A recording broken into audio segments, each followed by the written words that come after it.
ശരീരത്തിൻ്റെ ഭാരം കൂടിയാൽ നമുക്ക് ഓടുവാനും വേഗത്തിൽ കാര്യങ്ങൾ ചെയ്യാനും ഒന്നും കഴിയത്തില്ല. അത് പിന്നീട് നമ്മളെ അസുഖങ്ങളിലേക്കും ഒക്കെ നയിക്കും. എന്നാൽ അതിനേക്കാൾ അപകടകരമായ മറ്റൊരു കാര്യമുണ്ട്. അത് മനസ്സിനുള്ള ഭാരമാണ്. മനസ്സിൻ്റെ ഭാരം പുറമേ ആളുകൾക്കൊന്നും കാണാൻ കഴിയില്ല.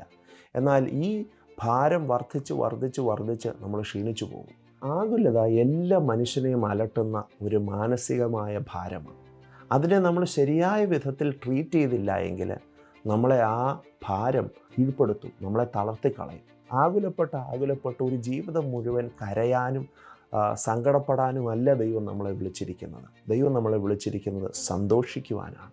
നാം ആകുലപ്പെടുമ്പോൾ നാം ചെയ്യേണ്ടുന്ന 2 പ്രധാനപ്പെട്ട കാര്യങ്ങളാണ് നിങ്ങളോട് ഷെയർ ചെയ്യാൻ ആഗ്രഹിക്കുന്നു. ഒന്ന്, ഇന്നലകളിൽ ദൈവം ചെയ്ത നന്മകളെ, ഉപകാരങ്ങളെ ഓർക്കുക. നമ്മുടെ എല്ലാവരുടെയും ജീവിതത്തിൽ ദൈവം നന്മയും ഉപകാരങ്ങളും ഒക്കെ ചെയ്തിട്ടുണ്ട്. നമുക്ക് 1000 വേദനയുടെ, ഉപദ്രവത്തിൻ്റെ, നഷ്ടങ്ങളുടെ ഒക്കെ കഥകൾ നമ്മുടെ ജീവിതത്തിൽ ഉള്ളപ്പോൾ തന്നെ അതിനേക്കാൾ കൂടുതൽ നന്മയുടെയും അനുഗ്രഹത്തിൻ്റെയും സന്തോഷത്തിൻ്റെയും അനേക സാക്ഷ്യങ്ങൾ നമുക്കുണ്ട്.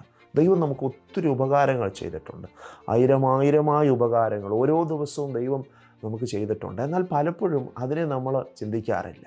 ദൈവം തന്നിരിക്കുന്ന ആയുസ്സ്, ബലം, ഇതുവരെ നടത്തിയ വിധങ്ങൾ, വഴികൾ, സഹായങ്ങൾ, ഇതൊക്കെ ഒന്ന് ഓർത്തു നോക്കിയേ. ദൈവം ഇത്രത്തോളം നമ്മളെ കൊണ്ടുവന്നില്ലേ? ദൈവം നടത്തിയ വിധങ്ങളെക്കുറിച്ച് ഓർക്കുമ്പോൾ നമ്മുടെ ഉള്ളത്തിലെ ആകുലതയെ ജയിക്കുവാനായിട്ട് കഴിയും. രണ്ടാമത്തെ ആയുധം എന്ന് പറയുന്നത് പ്രാർത്ഥനയാണ്, വചനധ്യാനമാണ്. പ്രാർത്ഥനയും വചനധ്യാനവും നമ്മുടെ ഉള്ളത്തിലോ നമ്മുടെ ജീവിതത്തിൻ്റെ ഒരു ശൈലിയാണെങ്കിൽ നമ്മുടെ ആകുലതകളെയൊക്കെ നമുക്ക് ജയിക്കുവാനായിട്ട് കഴിയും.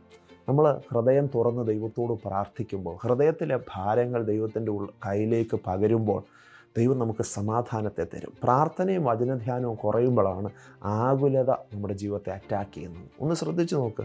പ്രാർത്ഥിക്കുകയും ദൈവവചനം ധ്യാനിക്കുകയും ചെയ്യുമ്പോൾ നമ്മുടെ ഹൃദയത്തിൽ ഈ ആകുലത കടന്നു വരും. പക്ഷെങ്കിൽ അത് വാതിൽ മുട്ടിയിട്ട് കടന്നു പോകും. എന്നാൽ പ്രാർത്ഥനയും വചനധ്യാനവും കുറഞ്ഞു പോകുമ്പോൾ നമ്മൾ വാതിൽ തുറന്നിട്ടിരിക്കുക. ഏത് പ്രശ്നത്തിനും ഉള്ളിൽ കയറി വന്ന് നമ്മളെ കീഴ്പ്പെടുത്താൻ കഴിയും.